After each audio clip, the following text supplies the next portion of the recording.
managed to figure it out. Game 1, very comfortable victory, just winning the laning phase, then winning the game. Game 2, Young Glory playing to their strengths, playing very good mid-game around the dragon especially, picking up the 5 dragons, but Starhorn Royal Club, it felt like on the fly they really sussed out how to fight against the Karthus in particular. Either picking him away from the team or disengaging or kiting back away from the Death Defile. Karthus not a big factor, only Graves for damage against a Hecarim. The Hecarim ban or the Hecarim respect hasn't come out from Young Glory 2 games in a row. But they need to get on top of it this game. Yeah, and they certainly have. It is going to be the Gragas taken away, as well as that Urgot and the Hecarim going to be joining the ban list this time around. It is going to give Insec access to the Rexire's Royal Club. They haven't changed up their bans at all. It's been that Nautilus, Rumble, and of course LeBlanc every single time. And Cannon, a lot of priority put on this support here for Zero, and has a lot to do, I could imagine, with him just having a good time. They've picked it in the first rotation whenever possible. They're considering their options, Cannon, Jarvan, of course Rek'Sai was a consideration. It was an impressive Rek'Sai performance from Illusion, perhaps a little bit too defensive. We noted that in that first Dragon fight, burrowed out when he could have just sat there and fought when his team was actually in a quite good spot in terms of power. But in this situation, leaving away options, Sejuani's available. We've seen Nunu, that certainly wasn't a good pick for Illusion, at least for his team in that game. A big improvement on the Rek'Sai, definitely going a little bit more defensively focused with the Sejuani, but so powerful on this particular patch. You're looking at the mid-game with the ultimate mid-game top laner being selected here in terms of Maokai, and suddenly the Glacial Prison being available also from level 6 onwards. That's a strong middle game duo for YG. Yeah, and also a fantastic frontline already locked away here for YG, and we'll see whether Royal Club are going to answer with some sort of tank-busting lineup here. Of course, Name, fantastic on a lot of these hyper carries, has been bringing out the Vayne as well, but Insec does have access now to his Jarvan if he wants it. Korn looking at Trundle, we'll see whether that comes through. Of course, already knows that the top laner is going to be that Maokai, unless there's any low shenanigans with a Maokai support. But probably not, and Trundle is going to be the option here for Kola. And Starhorn Royal Club, they're fighting fire with fire. They see a team where they could logically have gone for the Nidalee jungle and say, okay, this is an engage-heavy lineup, just poke against them. But that's not the Starhorn Royal Club way. No. Insec and Illusion, they're the old-school brawling junglers, so that's why they go straight for the fights. Trundle to unsettle some of the resistances, specifically from Prophet, who's going to be playing this Maokai, could be a good pick, but the early laning phase, always difficult for Trundle to navigate until he finishes that Tiamat, so he has some wave-pushing options. Yeah, and this is very interesting. They've got a Zyra locked in here with the Sivir over the side of YG. I definitely love the Zyra pickup. Of course, hasn't seen a lot of play in the current meta and isn't all that mobile there as well. Can get caught out a little bit, especially against the likes of the Jarvan level 2 gank there in the bottom lane. So if I actually go to my memory banks, I believe Yansa used to be a big Zyra mid player back in 2013 in the LPL, so now transitioning to the support role. To me, it's probably going to be a support Zyra, but there's been people talking about the fact that Zyra is quite powerful in the mid lane even on this patch. An Ahri matchup doesn't sound like a favorable one though, so I'm expecting the bottom lane. Going to be quite a lot of pushing if you max the Q and go with the Sivir and just mow down the lanes, but they do have a flexible choice. It is a flex pick Zyra. Yeah, we'll see whether that's going to be locked away. It is going to be the Vladimir Hovered ad here. Definitely is going to be sort of pushing that towards the Yansa Zyra there towards the bottom side of the map. They are going to have a lot of harass and push potential. Of course, the little plants coming through, able to do a lot of work to the minions and as well, a lot of zoning work against the enemy bottom lane. I mean, from level 2 onwards, we're talking about the Boomerang Blade, the Ricochet, and then, as you mentioned, the Q from Zyra means they're pushing if they want it. It's almost instant in the bottom lane. The harassment, if they're ever able to force a zone, might be considerable. Is this what we've come to, the Kennen support versus the Zyra support? I mean, the answer here is a resounding yes. It is, and it's sort of death passive versus death passive here as well, with Zyra and Kog'Maw being locked away from Name. And Name back on a hyper carry as well, has tried 3 different carries so far, and it's like he's moving up. You've got the sort of super early game Urgot, you've got the mid game focused Lucian, and now you've got the late game focused Kog'Maw. We'll see how it goes, but it is going to be Trundle versus Maokai here in this top lane, and this is going to be a fun one. And I feel like the Kog'Maw's going to be pretty secure. You've got the Trundle Pillar of Ice as a potential terrain you can create. Insect's going to throw in the Cataclysm, probably hopefully not help the Kog'Maw. Just if he doesn't want to help the Kog'Maw by trapping him in there. Ari's probably going to be fighting in the front line, but can do consistent damage from the back line. The laning matchup for Kog'Maw is just fine against Sivir. Doesn't quite have the lane pushing in the early lane, so might be pushed in consistently, but gets to a point where the harass comes through. But what I like about Kog'Maw is pairing him with this Kennen. When it was top lane Kennen, we talked about the fact, get the Zhonyas, get the Rylais, and fight around your carry. In this situation, for once, it's not going to be Zero diving into the backline. Have to expect the CC going to be about peeling for the Kog'Maw.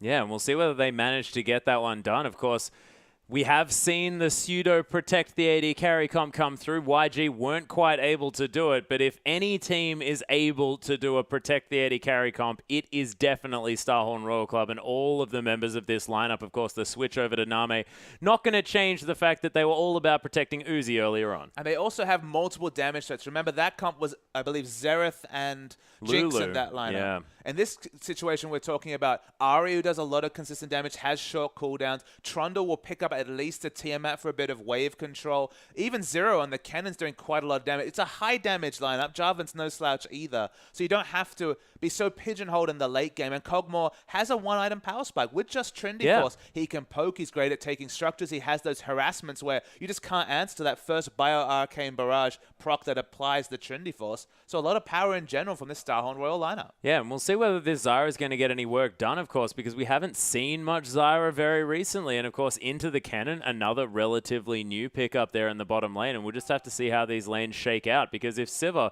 can control especially the minion wave, then Kog'Maw getting pushed in is going to have to use a lot of those abilities on the creep wave. And how they use, specifically the Zyra ultimate, will be very interesting to me. Do they use it preeminently to stop the dive? Do they just use it to peel for the Sivir, who's probably going to be fighting with the Vladimir, you have to think, towards the front lines? Definitely not going to be necessarily peeling for a Sivir in a fight. You expect a 5-man dive, but diving onto the Cannon, not always the best choice. No, not always the best choice. But ladies and gentlemen, let's get onto the Rift and see how it goes.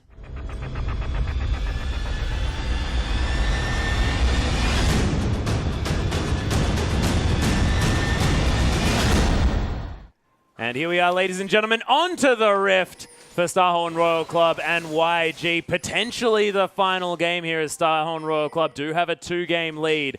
YG looking to stay in this one with a victory here. And already Zero is being a nuisance there on the bottom side, and so is Yancer here towards the top. And we started in quite late looking for a lane swap. We do have a lane swap initiated by Young Glory, so opting away from the 2v2. I guess respecting the Cannon support and thinking maybe they're level 1. Not a lot of lane pressure coming through from the Zyra. Could it be a respect of the sort of range advantage here as well, potentially from the Kog'Maw? I mean, it could also just be lane swapping because Maokai is much stronger in an eventual 1v2 than the Trundle, who, of course, as a melee champion, will struggle in a 1v2 situation. But with the jungle follow, Trundle's actually pretty sustainable. You can start the Doran Blade, and with the bite Q, you can actually jungle quite fast. So it's actually a peculiar lane swap to me in general. And the question is, when do you swap back? Is it for dragon control? Is it for a certain item timing? Is it just BF sword? Because you feel like the moment Phage comes through, especially for the Kog'Maw, trades just get more and more difficult for the 500 range Sivir. Yeah, not to mention the Sheen, as you're already talking about, just does massive things for creating that burst with the Bio-Arcane Barrage. But Chushui, we'll see how it goes. Name here in the bottom. They are both freezing out these waves as well. Not something a Sivir generally wants to do. You want to be mowing down these minions, but not wanting to give any top laners any opportunities in this one. And it is going to be a potential 4-man push here on the top side of the map, and might even be sort of a utilization of the Sivir ability to push out these creep waves to get this fast push on. I mean, to me, the curious thing about the lane swap being initiated by Young Glory is that a lot of the scaling advantages are with Starhorn Royal Club. Kog'Maw will get to the point where he's able to very favorably trade with Sivir.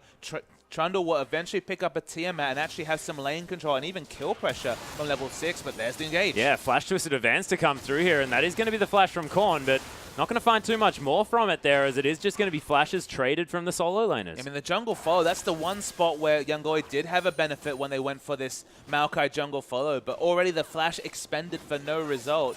Very situational reason to set up a lane swap and what was at least a decent, if not favorable, lane matchup. Yeah, it wasn't going too badly, and Trundle, you have to think, doesn't do too badly in these situations, considering the fact that that passive, the King's Tribute, has been buffed just a little bit with the range. So even if he's getting zoned away, he's getting a lot of his health back here, as Vileplume is going to come through, but not going to do too much. I mean, the surprise to me is that when you engineer a lane swap, there's usually something you're looking for, whether it's stealing away a buff, whether it's looking for strong jungle follow ganks, whether it's looking for item timings before you swap back to 2v2. Because, of course, as a red side team, swapping to the top lane gives away dragon control to some degree. Now that they've sent supports over, there's less dragon control for the Star Royal Club side, but still, Jarvan and Kog'Maw can power down this dragon.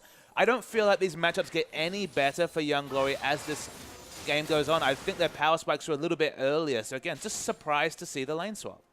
Yeah, Korn going to head back to base here, pick up some more mana. Doesn't want to stick around with the lane pushed without any ability to defend himself. Nice couple of plants going to come through here, and Zero going to take a bit of damage from those, but he's just going to tank up this wave just for a little bit, as Royal Club definitely have this wave pushing out now as Insect looking to try and make his presence known towards this top side of the map. Zyra, of course, very, very gankable. Beautiful pillar placement as well as Yancer. He's going to get knocked up and destroyed for first blood. Zero picks it up on his counterpart, and Prophet a little bit late with the teleport. Yeah, Yancer had already used his flash. It was a sitting duck to the initiation from Jarvan. The teleport for no gain whatsoever. In fact, it's going to mean the lane is pushed up by Name. This lane swap is working in multiple ways against Young Glory. Yeah, and as the team that instigated it, definitely not going to be working out. And is that a sign of sort of just a less experienced team here versus the veterans in Starhorn Royal Club knowing exactly how to play out these different situations? I mean, that's the only assumption I can draw, is that you need some win condition, some reason to go for a lane swap. If they had got that successful gank in mid, that might have gone part way to justifying it. But just for the fact that Trundle going to pick up a Tiamat quite unhindered. In fact, look at this CS advantage, 30-8, because he's had that support from the duo. It just means they picked up a lot more gold, not even factoring in the first blood in the early game. The swap will eventually come through just to start to get dragon control. We will eventually see Sivir and Yancer on this Zyra move into the bottom lane, but the item time is just going to get better and better for Name when it comes to dueling. Has the Phage already. Going to get better when he has the Sheen. Dragon control, that's the one thing they can look for with this swap back down bottom, but it's the minimum they're going to get for this lane swap. But, I mean, they do have the teleport available here. Kohler can get down. Of course, not going to be broken out there by Sivir. They'll have a man advantage, but even with the ward, it's going to be Starhorn Royal Club giving up this first dragon. Insects in vision. They go for the cheeky steal. Don't get it. Yeah, not going to be happening just there. Sounded like a flash went down, but there wasn't one. That is going to be first dragon. They're locked down by YG.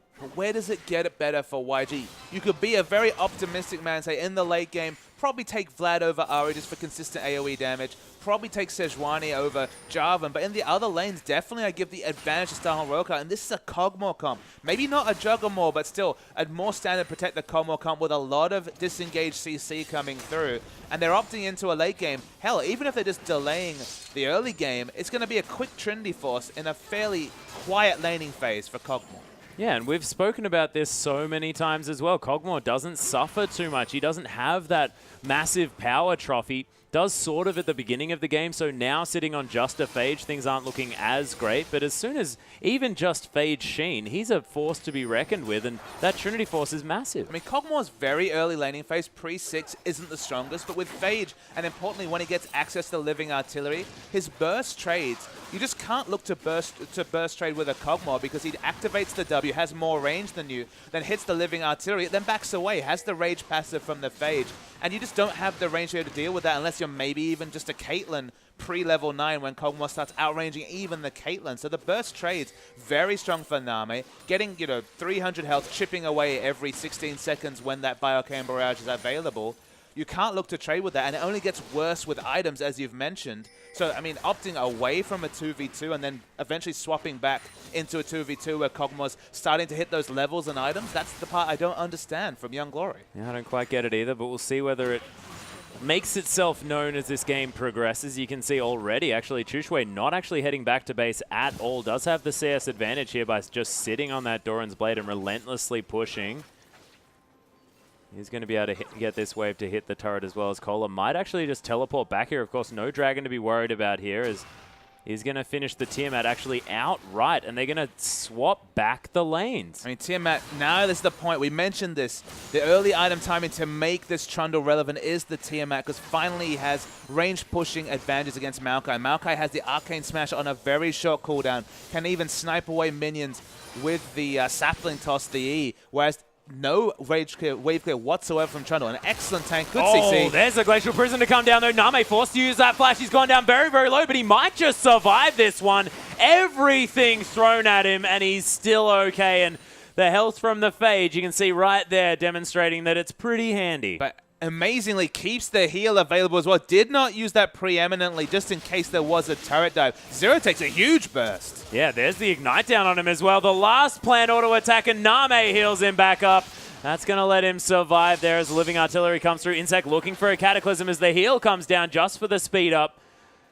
Royal Club are going to pressure YG away from this lane, but not pick up any kills. And a tutorial on how to use your summoner spells as an AD carry. Both Name and Deft from EDG are some of the best AD carries in the world at just holding on to those summoners. Don't use them because you feel like you have to. Use them when you really need to. And he saves his support just through sheer stubbornness of holding on to that heal. Yeah, really beautiful stuff. Insect just going to pay a visit to this mid lane, sending a bit of a message as Korn seems completely out of mana every time we look at him. This CS advantage is disgusting. Oh, speaking of disgusting, Yansu's going to fall down. Does have the passive available. Name looking to just pick up some extra CS from the plants, and he went for it. Didn't quite find it. Hemoplague there in the mid lane. Oh my goodness, Korn's going to die as Fly's going to fall down as well. Insect picks up that kill as Illusion hanging out here at the same time. Zero.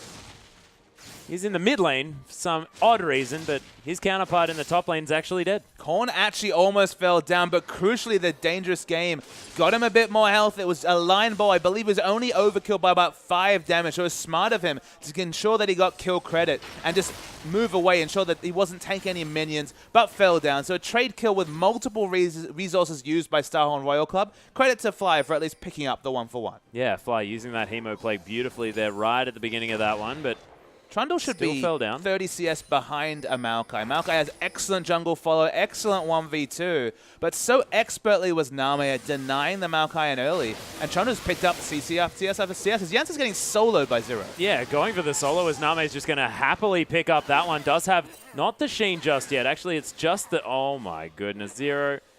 There's some manners coming through Some from manners, Zero. the classic Zero maneuver. We've spoken about him having a lot of fun on this cannon. I mean, might be a little bit too much fun now, Zero. Korn has hit 4 out of 4 many on his charms. This guy, his Ahri has been one of his most impressive champions this season. When he moves away from wave clear, away from the Orianas and Lux, I've been very impressed by his Ahri in particular. Actually, oh. And this is just that's the reality of the lane matchup. And remember, they moved away from this lane matchup before the Living Artillery was available. Now that it's there, and they're just kind of smarting about the fact that these trades going definitely in the advantage of Kog'Maw. Yeah, that is going to be 5 out of 5 here as Fly actually does manage to bait out the ultimate here as the pull comes through. Name still clearing out some creeps off the top, and Orbit Deception doesn't land. Fly with some nice footwork. Doesn't have any mana to throw out another charm. Hemoplague critically not available. Looked like he was positioning for a turret dive. Without Hemoplague, that's probably too aggressive there, Fly. Yeah, very, very close though, and Korn now with the ult on cooldown. But won't be for too much longer as that blue buff now picked up. Does have the 40% cooldown reduction on top of the Morellonomicon, of course, giving him that extra 20%. So is going to be A-OK. Going to get that mana back as well as Fly's going to head back to base. Does have a considerable CS advantage here against the Ahri. I mean, that's, again, the CS advantage is working for him, but it's the other lanes where the problems occur. Slight CS advantage for Sivir over the Kog'Maw. Kog'Maw going to more effectively use that gold, especially at the start of the game, where his one-item power spike is going to be huge. It's the top lane, though, almost doubling the CS on Trundle. He's been doing some jungling. He's had the team out for a long time, sitting on a huge amount of gold, close to 2,000. Second Dragon going to be definitely contested by Starhorn. Yeah, second Dragon. Not necessarily contested. It's going to be started up here as everyone's down. Prophet looking to come in. That's actually Charm going to land. Korn's actually going to take out Yansa right at the beginning of this one as Zero's going to die as well. The trade of the supports as Prophet not quite tanky enough at this stage. An Illusion just going to get torn apart. Name free hitting on the backside and a double kill for Cola. And Chushui wasn't even there. But have you ever seen a fight where Trundle is doing more at 14 minutes than a Maokai? Prophet basically instantly died. As you mentioned, Chushui not at the fight. He was actually on the top side of the map. Very awkward positioning around Dragon, and you have to question the Dragon contest call when the AD carry wasn't grouped. Yeah, and Prophet only had a Catalyst as well. I mean, he looks like a pseudo AP carry Maokai. We've seen Maokai's fighting with a Catalyst, with, say, a Glacial Shroud at this point, and the kit just gives you so much. Vengeful, Maelstrom, all the consistent CC. It was just a Tiamat from Trundle, but popping that on whoever the tankiest member was, to be honest, everyone's about even when it comes to resist and fighting. He was just doing huge damage in the fight. He's not even worried about building tankers. Now it's the Ravenous Hydra completed by Cola. Yeah, he went back, completed the Ravenous Hydra and Boots too at the same time. Those Mercury's Treads now going to stop Illusion's ultimate from doing too much lockdown. Of course, Prophet, his bevy of CC that he has, not going to be affecting him as much as well. And this Trundle going to be a real problem moving forward as Korn did manage to pick up an extra kill in that fight at the same time. So all of Starhorn Royal Club really starting to level up in this one. But Name has to be the one that we're talking about here. Hasn't even gone back yet. And he must be sitting on a massive chunk of change. Yeah, about 1650, working towards the Trinity Force. Still needs a little bit more gold to complete that. About 800 gold to finish that item. Young Glory are looking for whatever they can in this situation. They're probably going to take out this outer turret, but it's only one answering turret. 2 already down. And as you can see on your minimap, Name and a Zero pushing aggressively to get this 3rd outer turret. Yeah, and it seems like the sort of story here as well. Fly has had a pretty decent day here, you have to say. His Karthus was fantastic. Once Starhorn Royal Club managed to deal with him, the rest of the issue was dealt with, you have to think. But now, I mean, he's winning his lane, yes, but the rest of the map is going firmly in favor of Royal Club, as you mentioned previously. I mean, Chu Shui versus Name has probably been the big imbalanced matchup between these two teams. Name in particular, first game on Urgot, went full Urgot on the Jinx. Jinx couldn't do anything in that matchup. That's just a great matchup for Name, so you can't draw too much from that. Chu Shui's positioning on Graves when he got going in the last game, it was a difficult game to position against the Karthus, against all the initiation CC from the Cannon as well. So against the Cannon and all the initiation CC. So he got caught a couple too many times, but that's on a short range carry in Graves. He stays short range, but he's been consistently out-rotated this game. And the lane swap, I don't know who initiated that one, but it's made his life even harder in this game. It certainly hasn't been helping him, and the Sivir hasn't really worked. Of course, the last Dragon fight wasn't even present, as another plan is going to be set up by Yancer, and Insect going to be spotted. He was looking to try and pick something up. There's the Trinity Force. Oh my goodness, the Cogmore now spiking on this map. Illusion looking to try and put some pressure down as it's a decent flag and drag. Going to get him out of the way. Grasping Root's not going to work. Oh my goodness, actually on the hunt has been popped here. Stranglethorn's going to try and do some work as Yancer. He's trapped in there. This Zyra is most definitely going to fall down. Zero picks up that kill for himself as Cola's looking for more prey on this map. There's no top outer turret. That's just a free kill for a teleport. Yeah, but swapping a teleport for just one pick and no objectives being taken down is just fine if you're Young Glory and trying to lose the minimum. Losing the minimum hasn't worked 2 games in a row, but that's all they're relegated to in this game, and the push will continue in mid. Yeah, looking to at least clear out these minions. Fly going to head back to base by the looks of things, and bottom lane seems to be the focus. Prophet, of course, does have teleport available. He can head back to base and then be wherever he needs to be, but he's shoved out this wave quite nicely and has caught up in CS. That is definitely a big deal.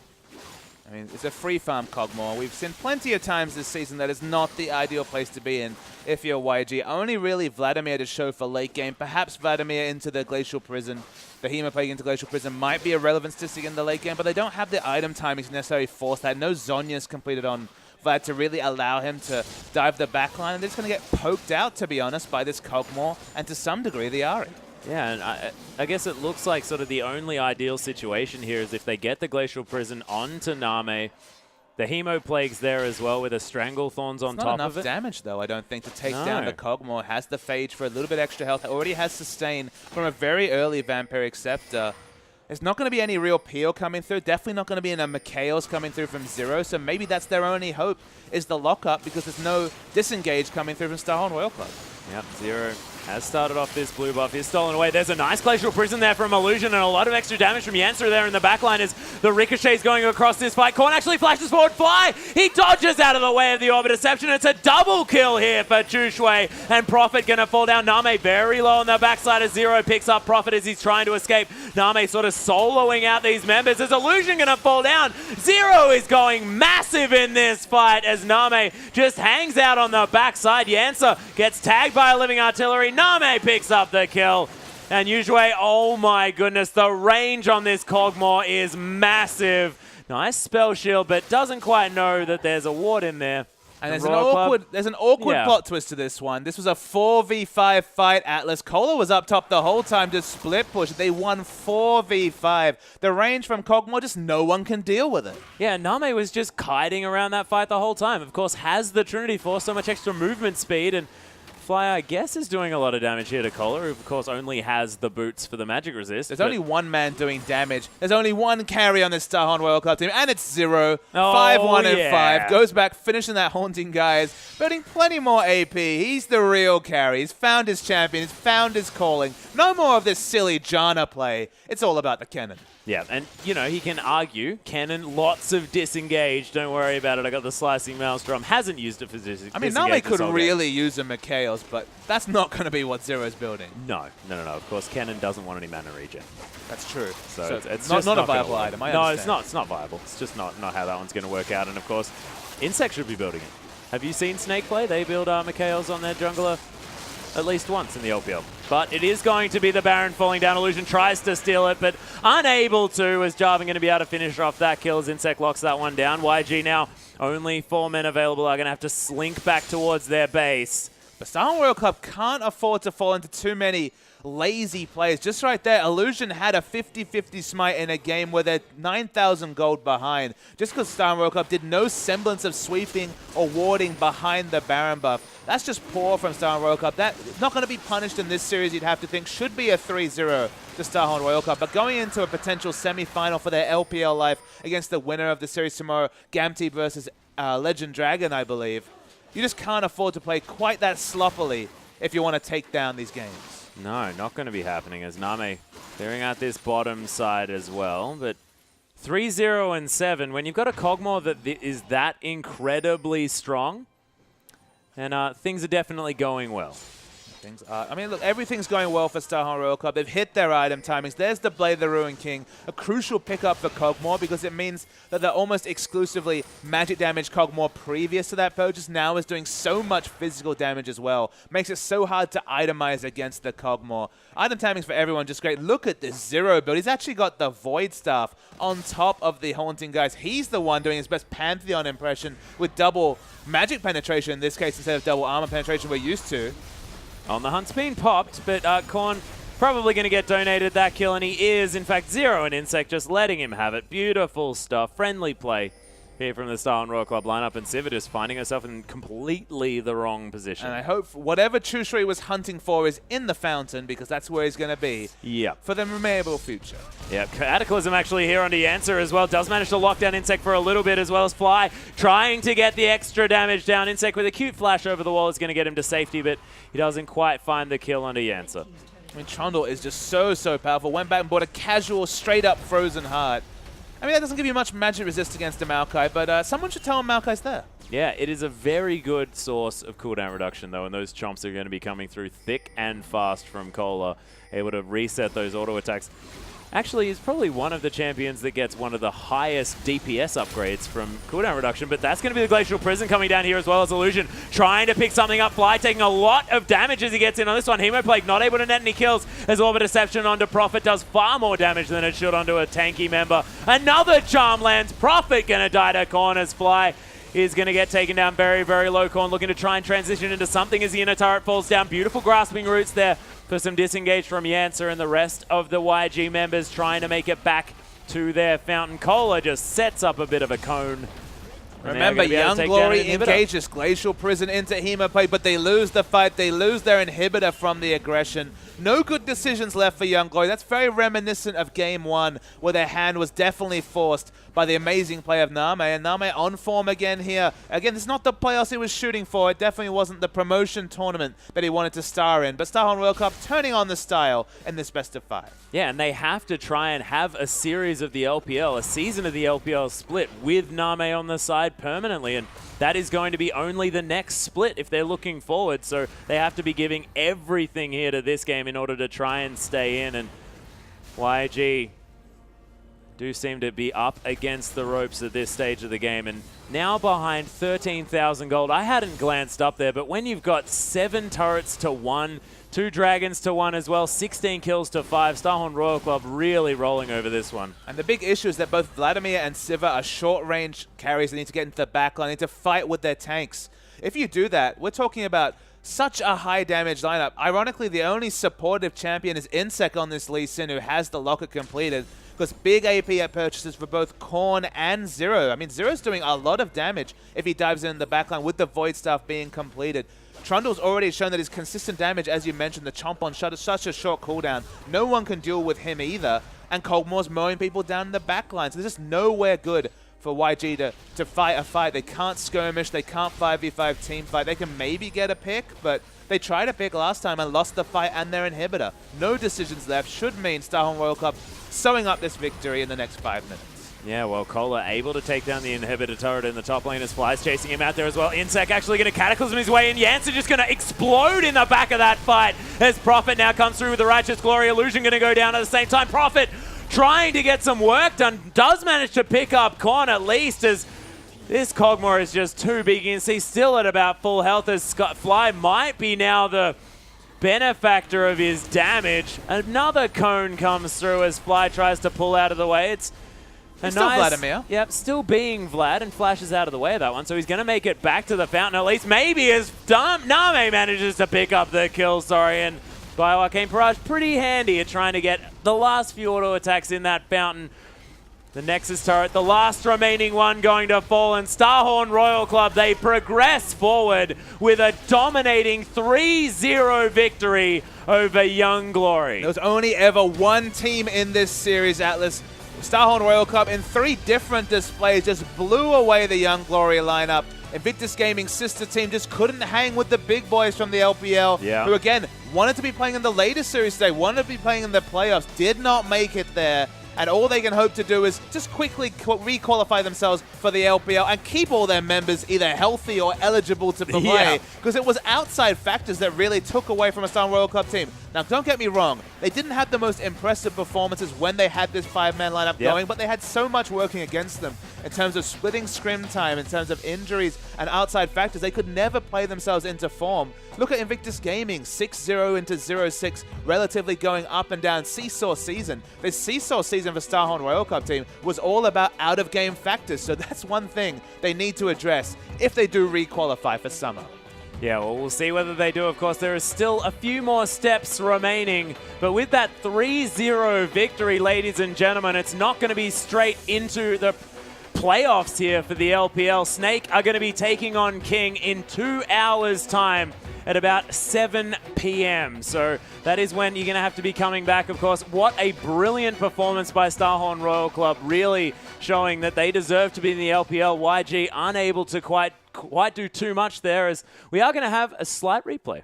Yeah, so good to get a replay. And Starhorn Royal Club, they had a significant advantage already at this point. You can see it's already 9-3 and 5,000 gold lead coming through.